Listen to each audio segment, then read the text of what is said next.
C'est-à-dire que si tu avances pas dans le film, tu vois ce que je veux dire, comme quand tu regardes un film, hein, quand tu vois la tragédie dans un film, tu dis oh là.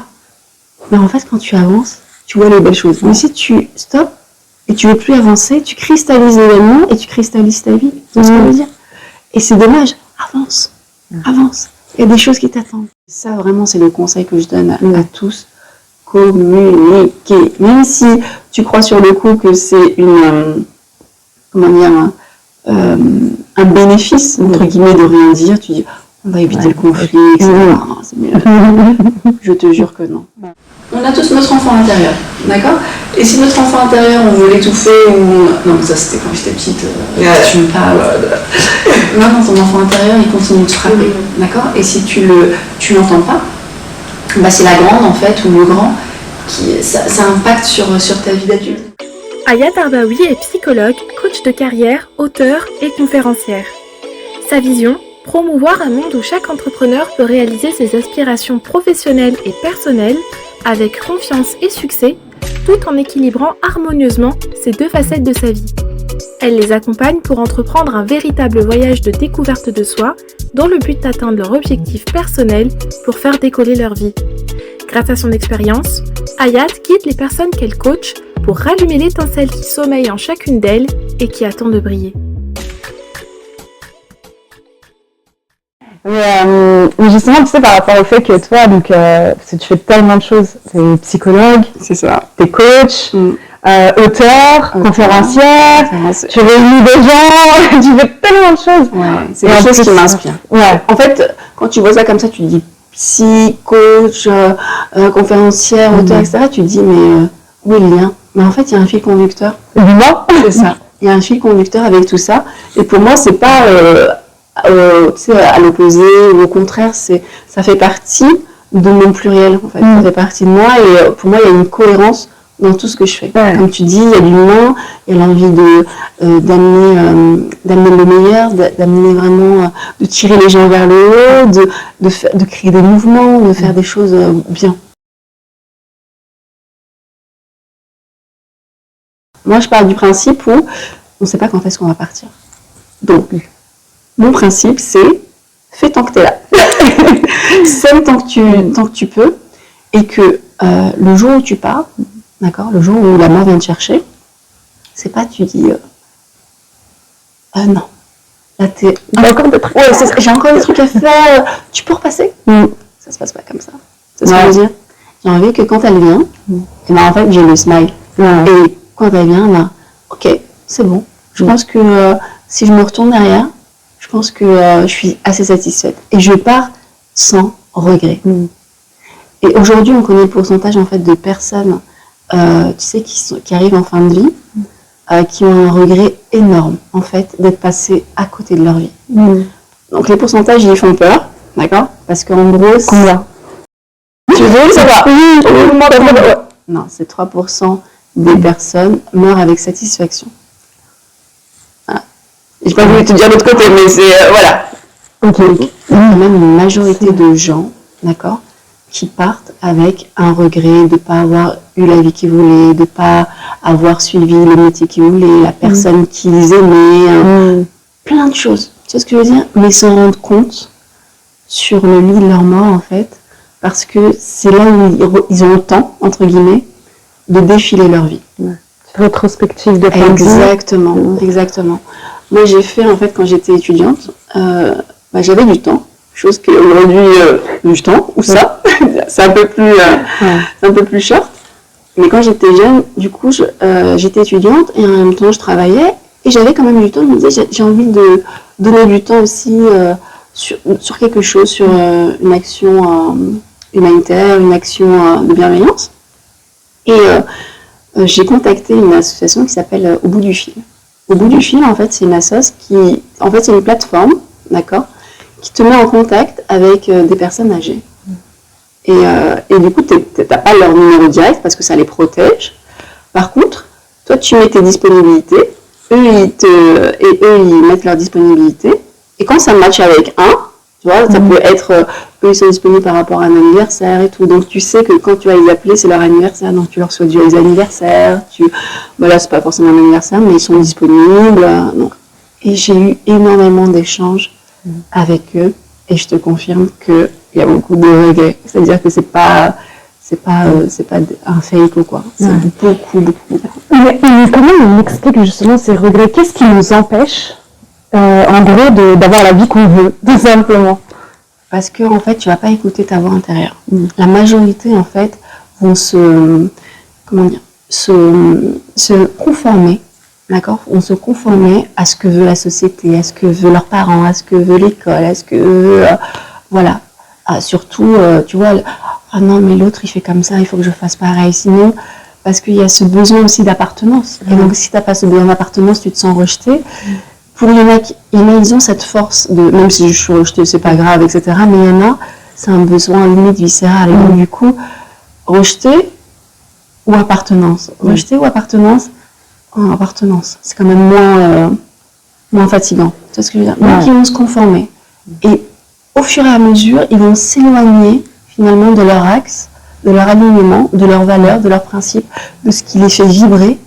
Et c'est là que tu meurs à petit feu. Tu vois, c'est là où tu t'éteins petit à petit parce que tu n'incarnes pas tes valeurs.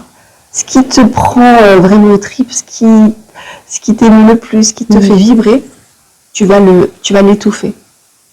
Donc tu étouffes ta vie, tu étouffes ton âme et tu viens pas t'incarner en fait par rapport à ce que ton âme vient faire. Tu vois ce que je veux dire? Tu dis, c'est ça qui est triste. Tu vois ce que je veux dire? Donc l'idée c'est vraiment de venir réveiller un maximum de personnes par rapport à ça en leur disant la vie elle est trop belle, la vie elle est trop belle. Et quand franchement tu as des personnes qui qui sont handicapées, qui n'ont pas de jambes, qui n'ont pas de bras, qui arrivent à te faire à te traverser la Manche. On est d'accord. Tu tiens à un moment donné ta bouche. Tu relativises tes problèmes. Mais disons, est-ce que l'humain, il n'a pas besoin à chaque fois de vivre des chocs très très violents ou parce qu'on en parlait tout à l'heure en off sur le fait que souvent on est soit dans le passé, soit dans le futur.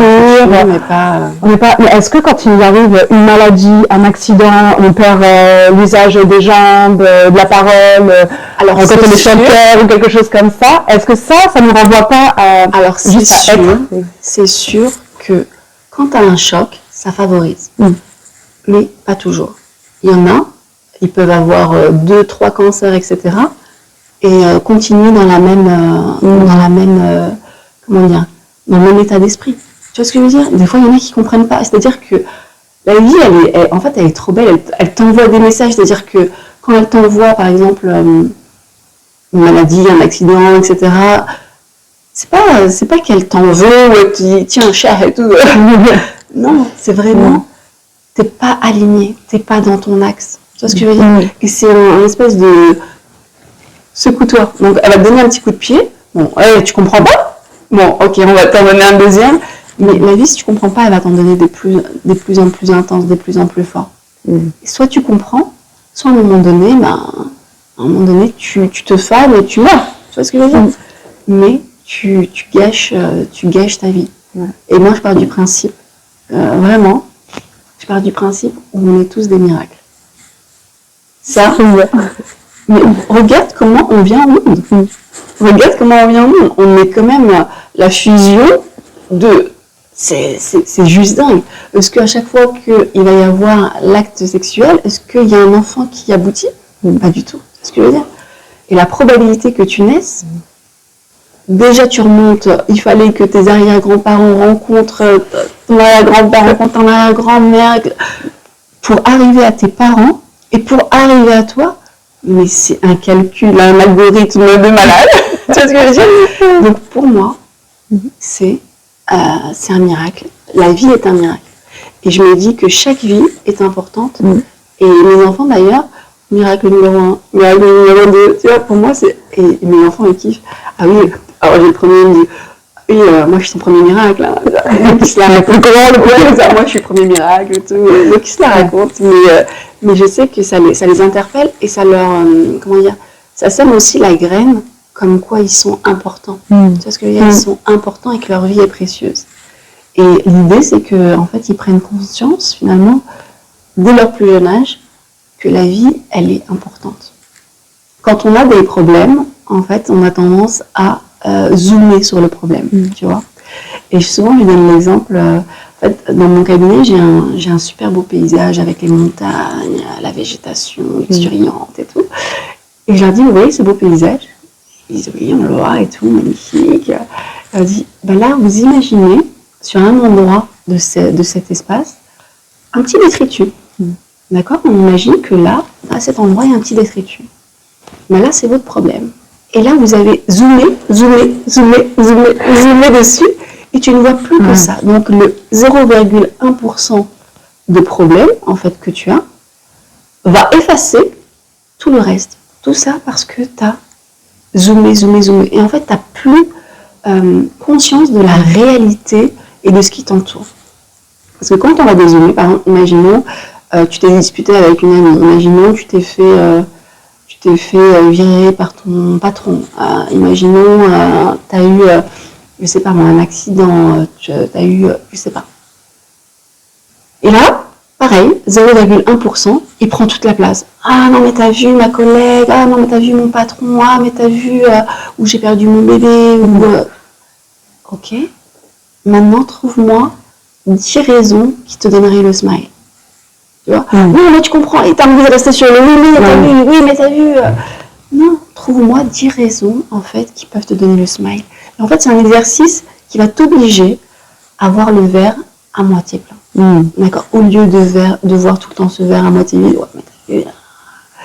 Et là, tu dis, ouais, je suis en bonne santé. J'ai un toit. Mon frigo, il est rempli. J'ai ma famille. J'ai mon frère, j'ai ma soeur, j'ai des amis. Déjà, rien que ça, déjà tu représentes un pourcentage de la population des plus chanceuses de la planète. Rien que ça. Donc, parce qu'on est dans notre petite bulle, là, où on croit que on est lésé, etc. Mais voyage un peu et vois la misère du monde. Et je peux te dire que quand tu reviens, tu as cette humilité de dire et de relativiser les choses et de dire ok, c'est un petit problème. D'accord? Et là, tu reprends, tu dézoomes et tu dis non, le paysage, il est beau. Et au lieu de prendre les choses aussi comme un problème, tu vas les prendre comme un challenge. Qu'est-ce que j'ai à apprendre de ce défi? Tu vois ce que je veux dire? Mais des fois, ils vont se faire virer, etc. Mais derrière, ça a été le plus beau cadeau parce que derrière, ils vont monter leur boîte ou ils vont tomber sur une entreprise où l'état d'esprit de la boîte, rien à voir. C'est un état d'esprit hyper fraternel, hyper bienveillant, etc. Et tu te dis, mais ils auraient dû me virer depuis longtemps. Ou sinon, tu montes ta boîte qui a beaucoup plus de sens pour toi aussi. Imaginons que tu divorces, pareil. Le divorce, tu penses que c'est le bout de ta vie. Et en fin de compte, après, tu retrouves une personne mais qui voit ta valeur, en fait. Tu vois ce que je veux dire? Et tu te dis, mais oui, j'aurais dû divorcer plus tôt. Et il y a plein de choses comme ça. C'est-à-dire que si tu avances pas dans le film, tu vois ce que je veux dire? Comme quand tu regardes un film, hein, quand tu vois la tragédie dans un film, tu dis oh là. Mais en fait, quand tu avances, tu vois les belles choses. Mais si tu stops et tu veux plus avancer, tu cristallises l'événement et tu cristallises ta vie. Tu vois ce que je veux dire? Et c'est dommage. Avance. Il y a des choses qui t'attendent. Justement, comment on fait pour avancer? Parce que c'est pas quelque chose d'inné, on nous apprend pas ça non plus à l'école. On nous apprend pas ça à l'école, on n'apprend pas ça non plus avec ta famille. En fait, j'ai l'impression, et c'est souvent ce que je dis, c'est que quand on arrive à un certain âge et qu'on découvre le développement personnel, etc., on commence à faire ce chemin, cette quête de l'éveil, de la conscience, etc. Alors que si on avait ces outils dès petit, dès le plus jeune âge, sachant que quand on est petit, quand même, on a déjà. On le perd. À quel moment on peut justement venir replacer ça, utiliser ces outils, et quels sont les outils qu'on peut utiliser qui nous permettent de retrouver notre magie un peu, tu vois, et de rester dedans. Alors déjà, j'ai envie de te dire, il y a des parents qui sont déjà dans cette quête-là. Du coup, quand ils voient un mal-être déjà chez leur enfant, ils vont décider de le faire accompagner. Parce que justement, ils n'ont pas envie d'attendre qu'il soit adulte, entre guillemets, même s'il aura des choses à travailler quand il sera adulte, parce qu'il évolue. Mais au moins, il va prendre les choses petit à petit, plutôt que quand il arrive à 25 ou 40, etc., avec « Bon, alors écoutez-moi bien, j'ai un gros paquet là, que j'ai jamais travaillé et j'ai empilé, sauf que là, j'ai fait un burn-out, je suis en dépression, ton corps, à un moment donné, de toute façon, te dit stop. Et le meilleur moment, de toute façon, pour faire ton travail, c'est quand on a marre d'en avoir marre. C'est le meilleur moment. Pourquoi ? Parce que sinon, en fait, tu vas toujours dire, mais non, ça va passer, les choses vont s'arranger, tu vois, tu peux relativiser, tu dis... Et en fait, non, parce qu'il y a des choses, en fait, il y a des choses, en fait, qui sont des fois dans des angles morts. Et c'est vrai que quand tu te fais accompagner, ça ne veut pas dire que tu ne peux pas réussir tout seul. D'accord ? Il y en a, leur thérapie, ça va être par le biais du dessin, par le biais du chant, par le biais des poèmes, etc. Chacun aura sa forme. Tu vois ce que je veux dire ? Maintenant, l'idée de travailler sur soi, c'est tu vas aller creuser justement qu'est-ce qui ne va pas, et tu vas être honnête avec toi-même surtout, parce que ça ne sert à rien de faire un travail où c'est en surface. Tu vois ce que je veux dire ? En fait, je sais pas. L'idée, c'est d'être transparent. Ce qui est important d'entendre aussi, c'est que quand tu as un travail, c'est un travail confidentiel, c'est un espace qui t'est dédié. La personne, elle est là pour toi, à ton écoute, et c'est strictement confidentiel et sécure. Il n'y a pas de jugement, etc. Donc, l'idée, c'est de vider peut-être des choses que tu n'as jamais dit, des choses qui te sont restées aussi au travers de la gorge, des trucs que tu as mal vécu et que peut-être ta famille ne peut pas comprendre ou que tu n'as pas envie d'aller heurter. Des fois, soit la famille, soit ils sont défunts, soit ils sont peut-être malades et tu n'as pas envie de... Ouais, tu te souviens, tu m'as maltraité, etc. Tu as peur que ça active encore plus ce qu'ils ont, la crise cardiaque, tu vas encore culpabiliser. Donc, voilà. Des fois, il y a ça. Mais ce qui est bien, c'est que même si... tu peux pas parler directement à la personne qui t'a fait souffrir ou quoi, il y a un travail symbolique derrière. Parce que tu peux, oui, mais la personne elle est plus de ce monde, comment je fais moi ? Ah bah tu restes avec son paquet. Non, il y a un travail qui se fait même si tu n'es plus en contact avec la personne qui t'a fait du mal ou tu vois. Et donc vraiment, l'idée c'est d'aller explorer justement ces moments-là et surtout. Moi, j'aime bien travailler, je suis orientée solution. C'est-à-dire que je ne suis pas orientée psychanalyse où on est tout le temps en train de ressasser.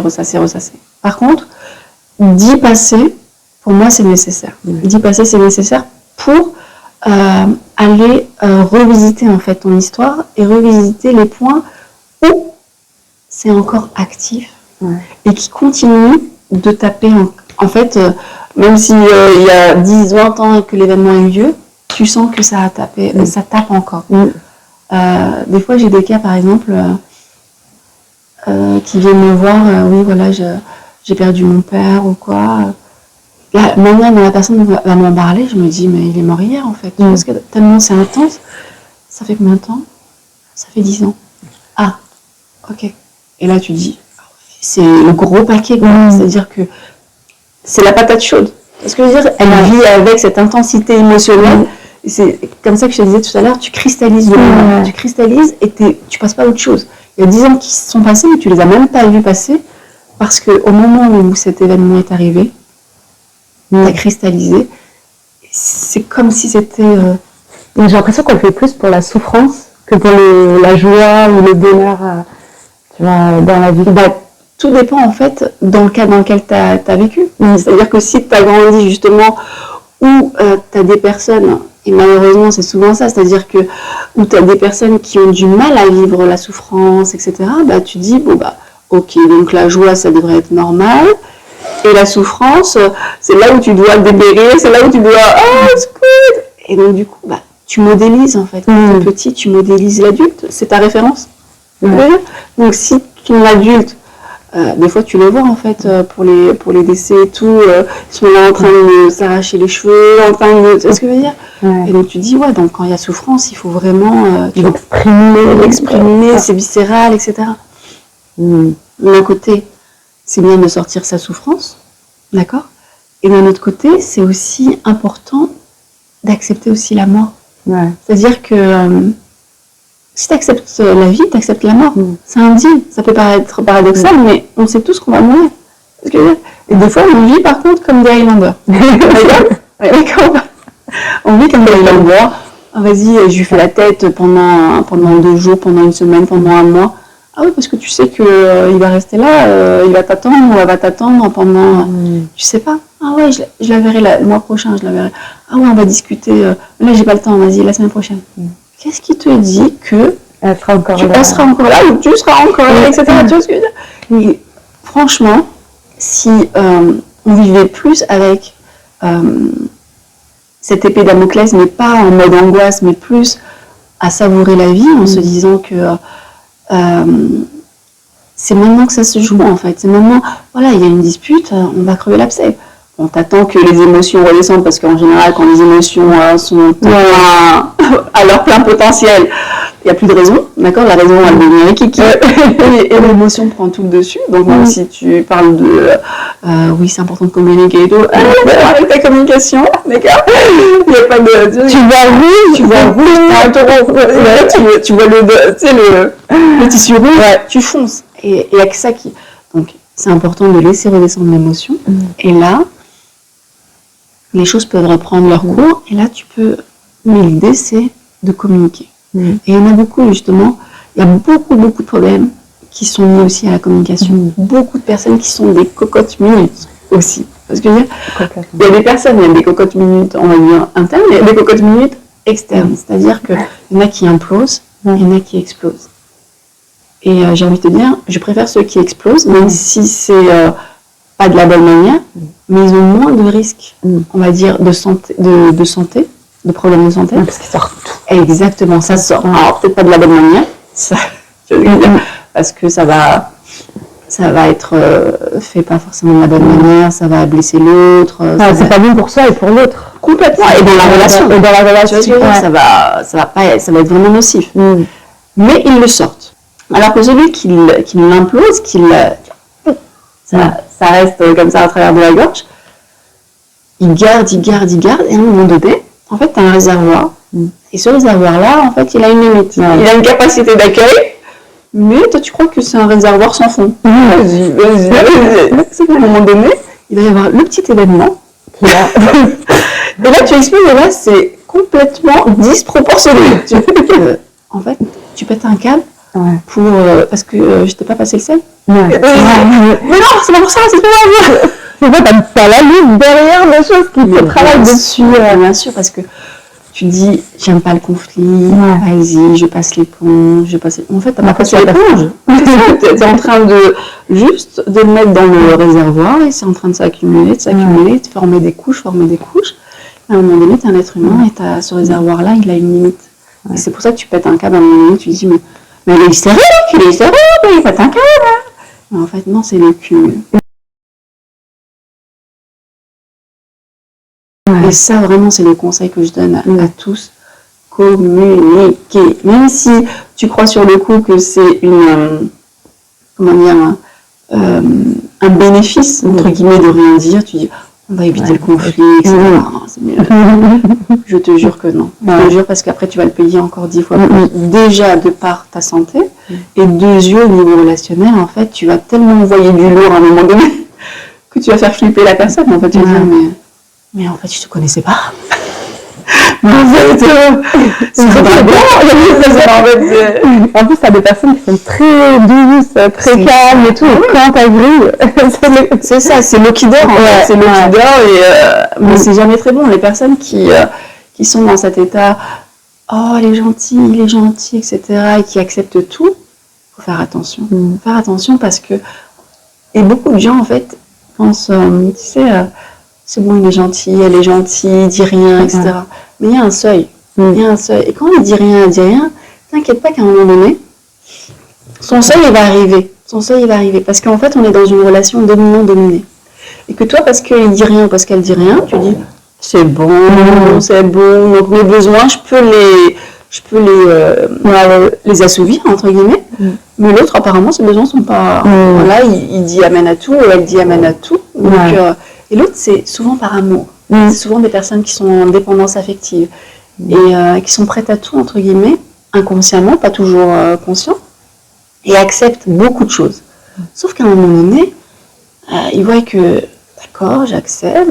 Mais à un moment donné, leurs besoins viennent frapper. À un moment donné, hey, tu fais quoi? Et ton corps vient te le rappeler.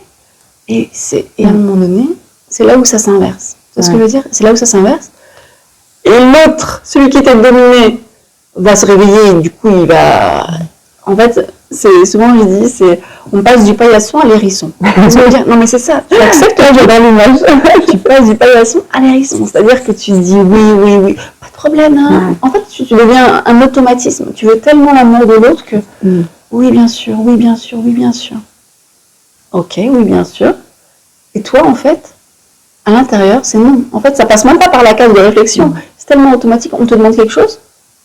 La personne, en fait, elle prend même plus la peine à un moment donné de limite de te demander. Parce qu'elle sait, 99,9%, c'est que tu vas dire oui. Donc, c'est une formalité. Le jour où tu lui dis non, la personne a belle. Hein? Quoi que ça dit? Non, j'ai dit non, en fait. T'es égoïste. Bien sûr, après, bien évidemment. Puis la personne, elle ne te reconnaît plus. Tu dis, attends, t'as trop changé. Ça, c'est magnifique. T'as trop changé. Ça, c'est la phrase qui tue. T'as trop changé. Bien sûr, ça te... Comment dire, ça t'arrange pas. Ça t'arrange pas que ce soit... que la personne ait changé. Parce que, oui, elle commence à se réveiller. Oui, elle commence à penser à ses besoins, etc. Moi, mes besoins, ils ont besoin d'être assouvis, pas les tiens, en fait, entre guillemets.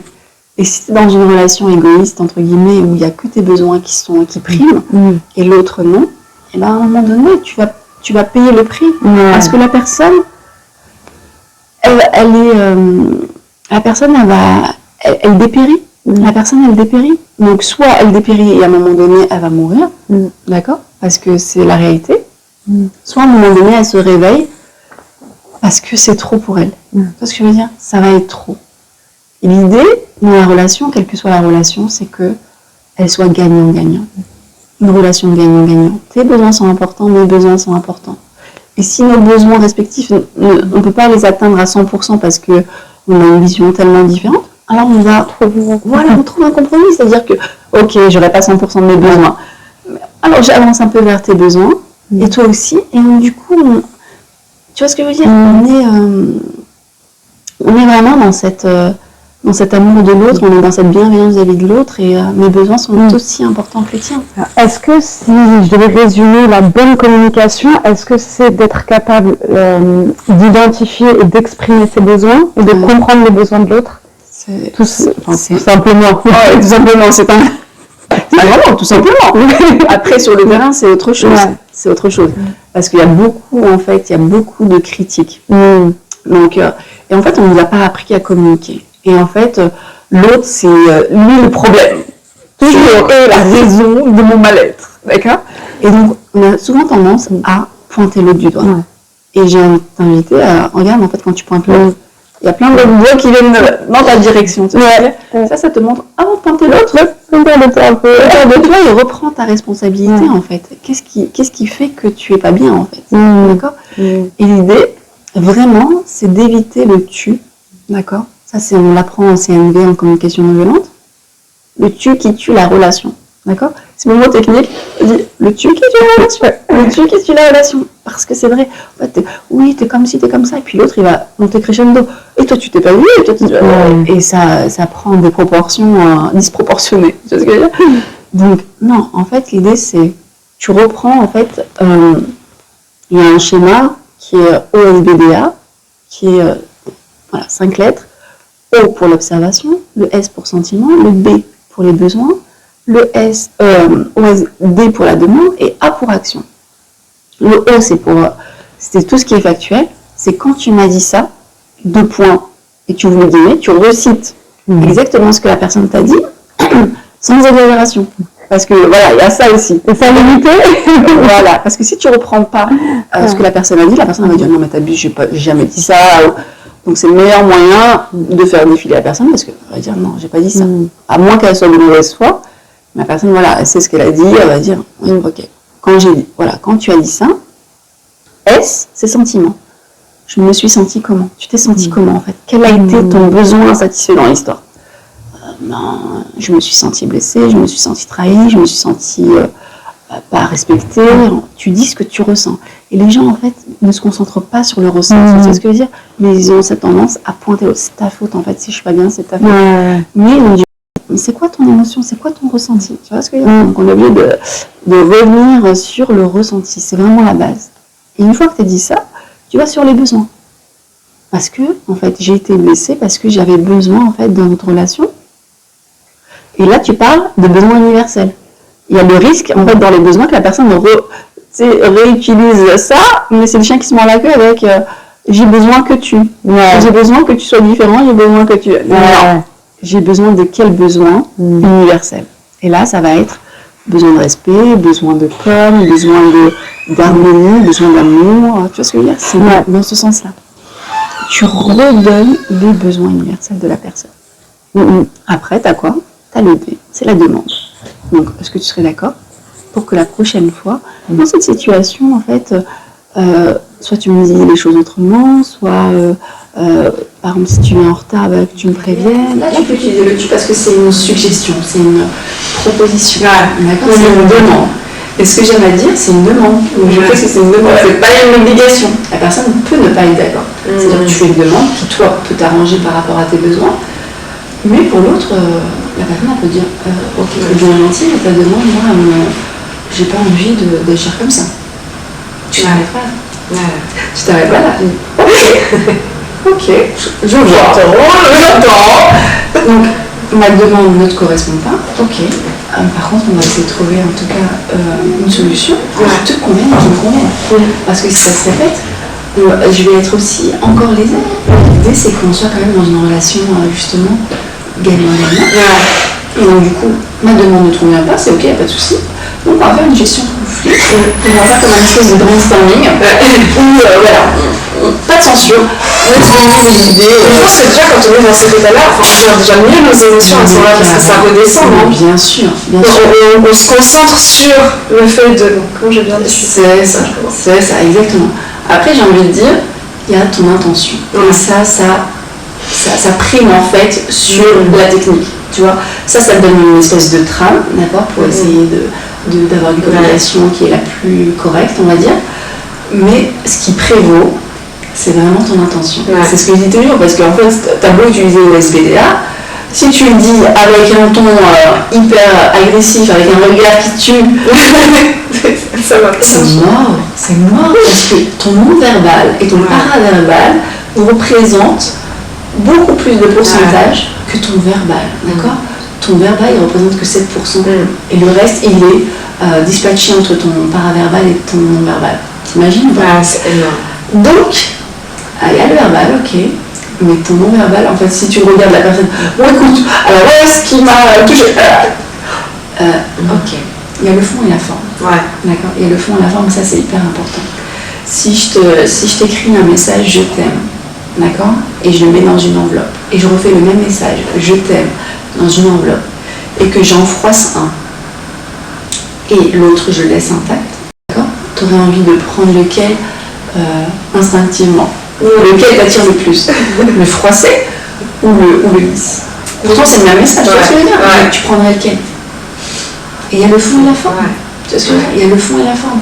Et du coup, quand tu prends pas la forme, même si le fond est intéressant, etc., on va entendre que par exemple ta façon de ton cri, ton intonation, ton regard tueur, donc en fait voilà, tu es en train peut-être d'évoquer tes ressentis, etc., mais de la manière dont tu dis les choses, t'envoies un message qui est complètement paradoxal, donc t'es pas du tout aligné. Et c'est pour ça que l'intention est importante en te disant, si j'ai cette conversation avec toi, quelle est mon intention? Est-ce que c'est pour nuire à la relation ou l'améliorer? Tu vois ce que je veux dire? Ça c'est hyper important. parce que du coup, ton paraverbal, il va s'ajuster, consciemment ou inconsciemment, à ton intention. Ouais. C'est ça qui prévaut. Et est-ce que tout ça, c'est des choses que tu travailles, parce que bon, je sais que tu accompagnes des entrepreneurs, Yes. et que les entrepreneurs, c'est aussi souvent des gens qui travaillent beaucoup sur eux parce qu'ils sont Donc, est-ce que c'est des choses que tu utilises avec eux et comment ça fonctionne, enfin, et quel est le retour et est-ce que, en gros, comment ça se passe? En fonction, parce qu'en fait, si tu veux, les entrepreneurs, des fois, ils atteignent des paliers de verre et ils comprennent pas pourquoi. Tu vois, ils disent, je comprends pas pourquoi ça fonctionne pas, etc. Et des fois, on va sur des sujets et ils pensent, non mais Ayat, là, je te parle de mon problème de boss, je te parle pas de... Et des fois, ils font pas le lien. Tu vois ce que je veux dire? Pour eux, ça, c'est ma vie perso et ça, c'est mon histoire avec mon père, ma mère ou peu importe. Et là, moi, je te parle de mon business, en fait, ça n'a rien à voir. Et c'est là où se pose le problème. Non, en fait, c'est totalement ok. Comme tu disais, ta boîte, c'est toi le produit, entre guillemets. Donc, il y a forcément, tu as un impact par rapport à ton état d'esprit qui va venir se refléter sur ton entreprise, sur ton business. Donc, forcément, moi, je travaille sur le perso. Évidemment, c'est bizarre, j'ai beaucoup plus de clients, là, j'attire beaucoup plus de personnes qui sont en lien avec les personnes avec qui je veux travailler, etc. Tu veux dire, c'est ce que je veux dire. Mais oui, on travaille énormément, on travaille sur les traumas. Moi, je kiffe travailler sur les traumas parce que souvent, quand tu as des traumas, en fait, souvent, tu as cette casquette en fait, de victime qui reste là en mode invisible, mais qui agit, qui continue d'agir. Et franchement, quand on travaille dessus, c'est explosif parce que ça va venir dégager vraiment le plein potentiel de la personne, quoi. En fait, c'est comme si à chaque fois tu remettais un bout de la personne, enfin, en elle, je sais pas, je vois une image tu enlèves les couches, en fait.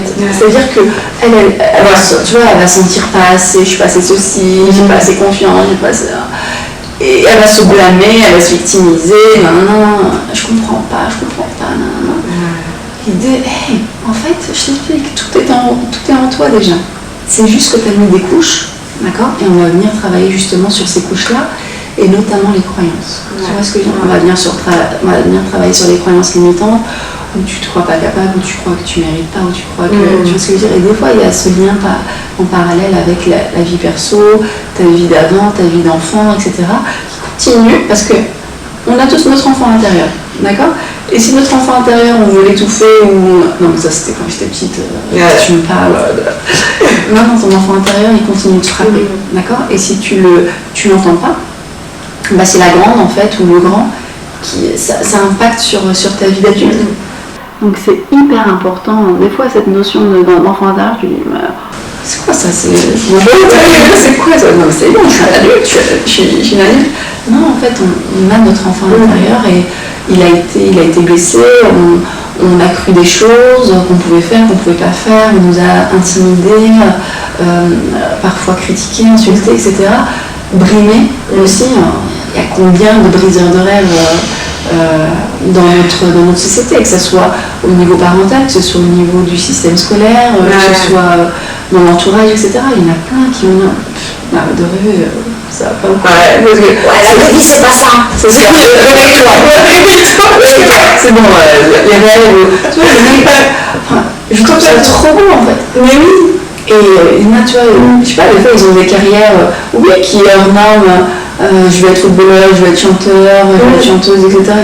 Non mais compliqué. C'est pas un métier, c'est pas. Tu vois ce que je veux dire? Quand même. Et justement, enfin, toi, tu as ta chaîne YouTube Décolle ta vie. Exact. Et tu reçois beaucoup de gens inspirants, donc je pense que déjà ça va être génial. Enfin, tu fais la même chose, exactement. Je sais à quel point c'est extraordinaire. J'ai l'impression que ça nous reconnaît, mais aussi, enfin, ça nous. C'est comme si on s'ajoutait même l'humanité. Complètement. Tu vois ce que je veux dire un peu? C'est ça. Et moi, cette chaîne, elle a été faite vraiment à un tournant de ma vie où je me suis dit, ça pourrait tellement servir. Ça pourrait tellement servir parce que j'ai des personnes, faut pas se le mentir, qui sont aussi dans des chemins très obscurs, qui ont envie de mettre fin à leur jour et qui pensent qu'ils sont les seuls, entre guillemets, à traverser des choses aussi dures et que la vie est injuste. Et fuck, en fait, à un moment donné, il y en a marre d'avoir cette vie-là et voilà, ça a plus de sens en fait pour eux la vie, tu vois ce que je veux dire. Et j'ai dans mes interviews des personnes qui sont passées aussi par des phases comme ça, des phases obscures, etc. Et qui ont réussi à dépasser ça, qui ont réussi à sortir de ce tunnel obscur et de voir la lumière, comme on dit, au bout du tunnel. Et je peux dire que ça fait la différence. Et de oh là là, l'interview avec un tel et tout, oh là là, mais il m'a donné des frissons, Et rien que ça, tu sais quoi, rien que ça peut impacter une personne, on s'en fiche. On n'est pas là à viser les 100, les 1000, on s'en fiche. Mais ça peut interpeller une personne. Comme je te dis, pour moi, chaque vie est importante. Là, je disais, mon prénom, c'est la vie et tout. Et je me dis, il y a un lien, en fait. Je me dis, c'est pas pour rien que je m'appelle comme ça, c'est pas pour rien que ta mission de vie, c'est ça, c'est l'accompagnement, vraiment, c'est la vie des autres. C'est ça, et d'honorer.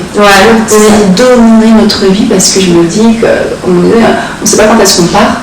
Et beaucoup trop de gens, moi compris des fois, on vit comme des Highlander, on pense que voilà, la mort ne nous atteint pas. Et heureusement aussi parce que comme ça nous permet à certains moments, je pense, d'être moins dans la peur. C'est ça, l'idée c'est pas d'avoir peur. L'idée c'est pas d'avoir peur, c'est de savourer. Oui, c'est surtout ça, de savourer chaque instant. C'est sûr que si tu te mets l'angoisse, oh là là, mais je peux c'est pas dans ce sens-là. C'est en fait, si tu le prends dans le verre à moitié vide, non, c'est flippant de penser à la mort comme ça. Non, en fait, non, la mort fait partie de la vie. Et si tu as conscience de ça, chaque jour qui passe, dès que tu te lèves le matin, déjà tu as le smile. C'est ce que je veux dire. Parce que ce qu'il faut savoir, c'est qu'il y en a qui meurent pendant leur sommeil. D'accord. Mon grand-père, il est mort pendant son sommeil. Mais avec le smile, il est mort pendant son sommeil. Et tu sais, tu me dis tu vas le retrouver demain, etc. Et puis, non, ça y est, il a dit ciao. C'est comme si on assistait tous à une grande soirée. C'est ça. La soirée va se terminer à un moment ou l'autre. Ceux qui restent jusqu'à 7h du mat et ceux qui partent à minuit. Exactement. Elle ne couche pas et c'est ça. Non, mais c'est ça. Et ça va profiter tant que la soirée est bonne. C'est ça, au maximum. Et surtout, vraiment avec cette notion de miracle, tu prends conscience que je suis pas là par hasard. En fait, c'est surtout ça. Et que même si tu traverses des moments difficiles, tout dépend comment tu prends la vie. Si tu prends la vie comme un game, comme un jeu, et que les difficultés que tu rencontres, tu les prends comme, tu sais, un peu dans les jeux, tu vois que ça passe bien avec les jeunes aussi parce que tu les prends comme des levels. Tu vois ce que je veux dire? Il faut que tu passes le level et tout, c'est un challenge pour passer au niveau supérieur.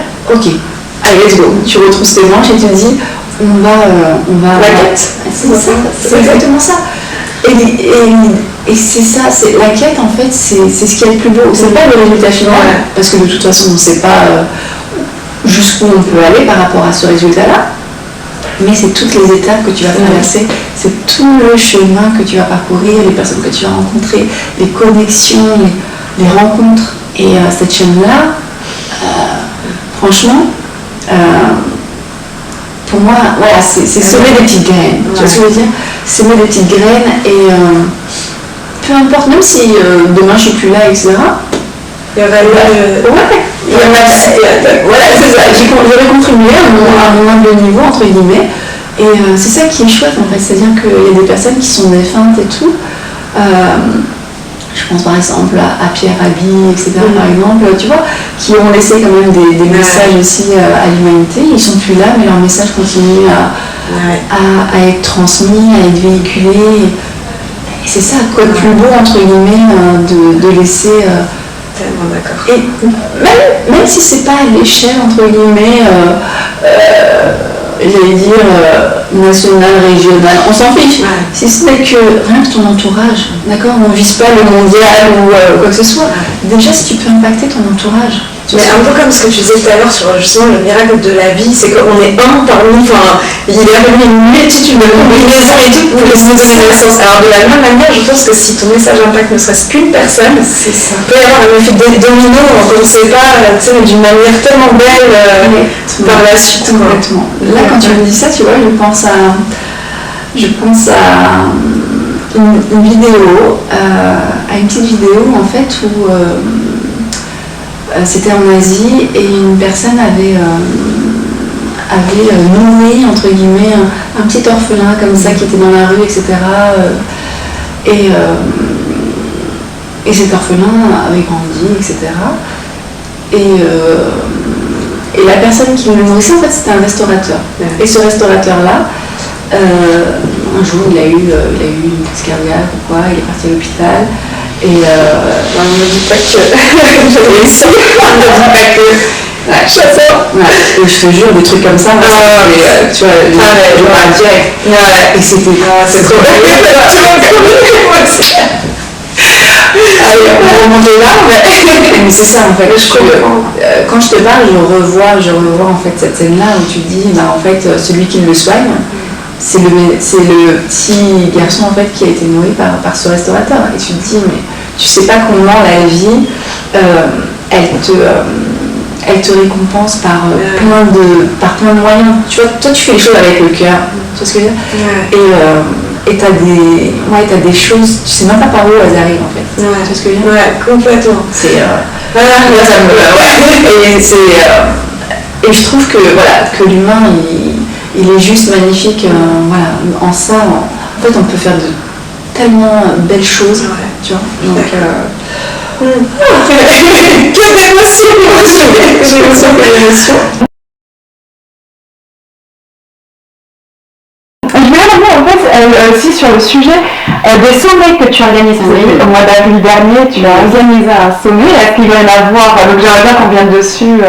C'est ce que tu as fait. Qu'est-ce que tu as rencontré? Parce qu'il y a eu plein d'intervenants. Ouais. Et aussi, est-ce qu'il y en a un de prévu prochainement? Alors, le sommet, c'est le sommet d'École Ton Business, donc qui est axé essentiellement pour les entrepreneurs, soit qui débutent, soit qui sont déjà vraiment dedans, ou ceux qui sont en pleine réflexion, de reconversion, etc. Et donc du coup, je fais appel à des entrepreneurs qui viennent me donner dans un premier temps, leur storytelling un petit peu, leur parcours. Et dans un deuxième temps, vraiment, les clés, les tips, en fait, vraiment, qui vont servir à la communauté des entrepreneurs. Voilà. C'est vraiment l'idée, c'est ça. Et donc, du coup, oui, j'ai fait appel à de nombreuses personnes, mais voilà, qui pour moi m'inspiraient. Et donc, du coup, j'ai dit, mais il faut qu'ils viennent au sommet parce qu'ils ont des messages hyper importants, hyper inspirants. Et moi, c'est ça en fait, cette chaîne, je la veux inspirante, impactante pour que ça puisse secouer les personnes, leur montrer que c'est possible, que non, t'es pas obligé d'être né avec une cuillère en argent pour réussir, t'es pas obligé d'avoir un compte en banque blindé pour pouvoir te lancer aussi dans l'entrepreneuriat, etc. Mais il y en a qui te remettent aussi dans l'axe, qui te disent c'est pas non plus en restant assis sur ton canapé, en faisant rien, etc. Donc vraiment c'est des personnes qui viennent de tout horizon, mais qui ont des histoires hyper impactantes. Et ce sommet-là, en fait, donc là c'est la deuxième saison, c'était la deuxième saison au mois d'avril. Et donc pour moi c'est chaque année, il y a une saison, d'accord. Ça me prend énormément de travail parce que il y a une quinzaine d'entrepreneurs, etc. Donc après tu sais ce que c'est le travail de montage, etc. Puis de com, voilà. Donc il y a énormément de travail, mais c'est un tel plaisir de transmettre que le travail à côté, en fait, il est petit par rapport à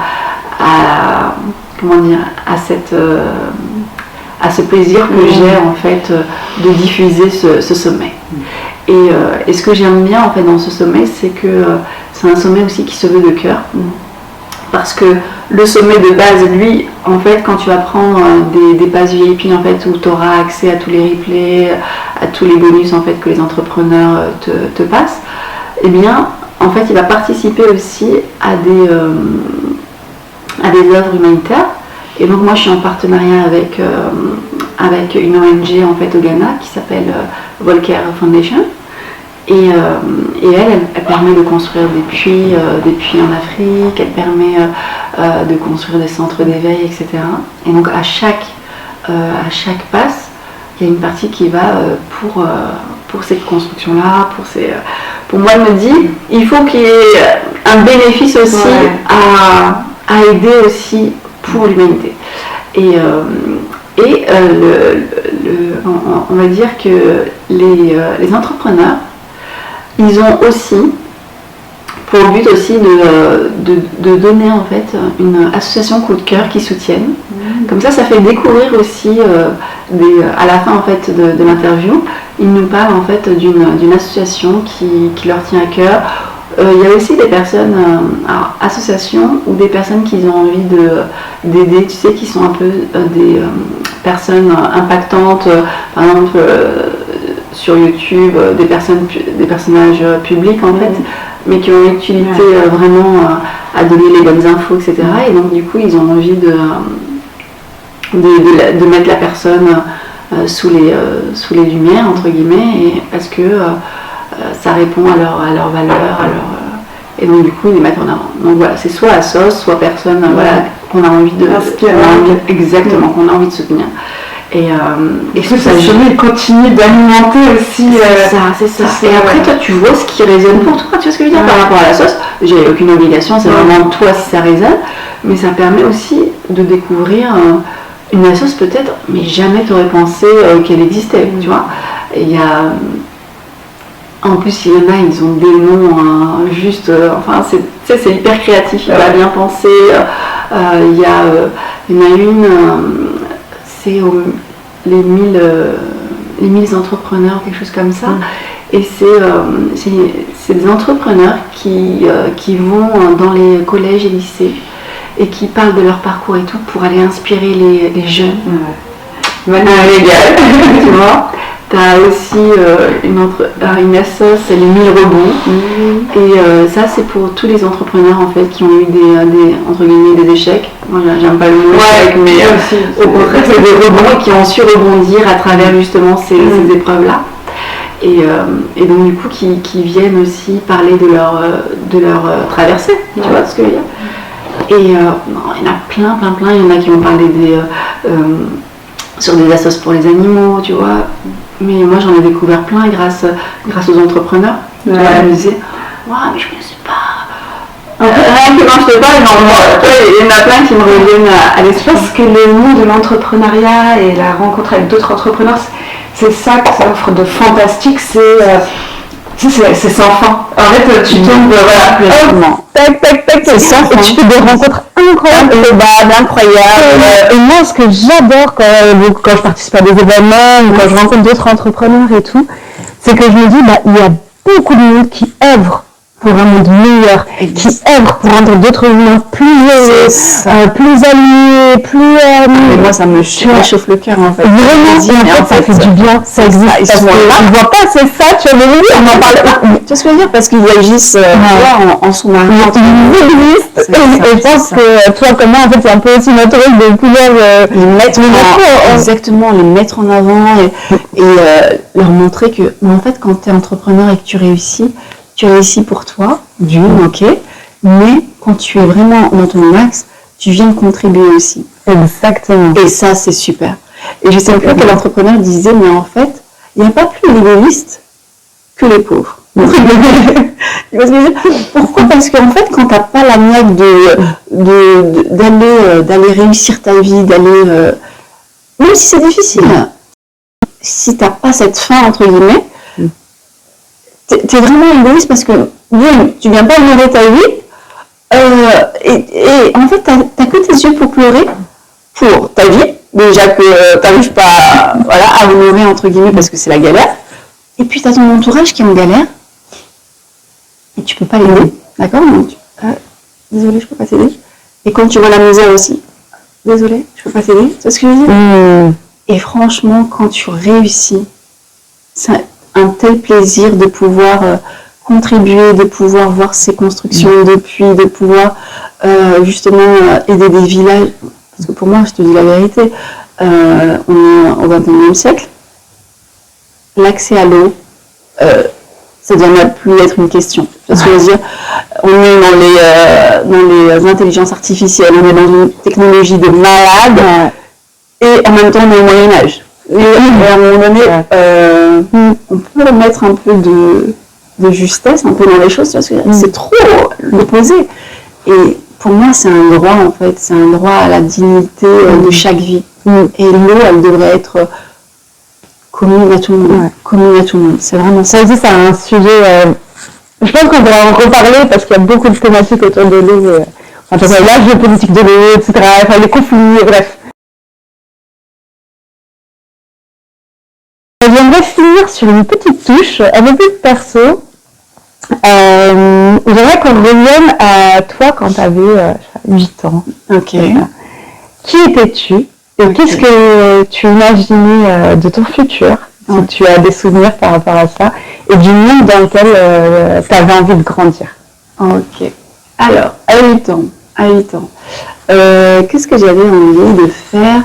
Je savais pas trop. Par contre, j'ai eu des idées de, entre guillemets, en fait, moi, j'étais très curieuse et je le suis toujours. En fait, il y a mon enfant intérieur qui est toujours là. Et en fait, il y avait plein de choses qui m'intéressaient. J'étais en admiration de la vie. Voilà, je ne sais pas s'il y a un lien avec mon prénom, mais en tout cas, je me posais déjà des questions existentielles déjà à 8 ans. Et du coup, je ne trouvais pas forcément ma place aussi avec ceux de mon âge parce que je pensais vraiment à des questions qui n'étaient pas de l'ordre d'un petit ou d'une petite, etc. Et 8 ans, c'était voyager le monde. 8 ans, j'avais vraiment envie de... Il y avait les paysages, la photo, être maîtresse. Et finalement, en fait, quand je vois mon parcours, etc., en tant qu'entrepreneur, je me dis, j'ai toutes ces facettes-là, finalement. Tu vois ce que je veux dire? J'ai toutes ces facettes-là. Et ce qui m'inspirait aussi quand j'étais petite, c'était, on ne me dit pas pourquoi, mais c'était la sagesse. D'accord? C'est-à-dire que toutes les personnes qui œuvraient comme ça dans le monde, Mère Teresa, l'abbé Pierre, et plein d'autres personnes, je me disais, mais waouh! Mon cœur, il parlait, en fait. Mon cœur, il parlait. Et il y a une cause qui m'a toujours vraiment au plus profond de moi-même, alors que moi j'étais une gamine aussi, c'était les enfants. Ça, c'était un truc, à la cause des enfants, des orphelins. Elle était présente depuis mon plus jeune âge et je me disais toujours que quand je serais grande, soit j'allais adopter, soit j'allais en tout cas aider les orphelins, etc. Et ça, c'est quelque chose que j'ai envie de vraiment de concrétiser voilà, dans mon cheminement. C'est quelque chose que j'ai vraiment envie à laquelle j'ai envie de contribuer.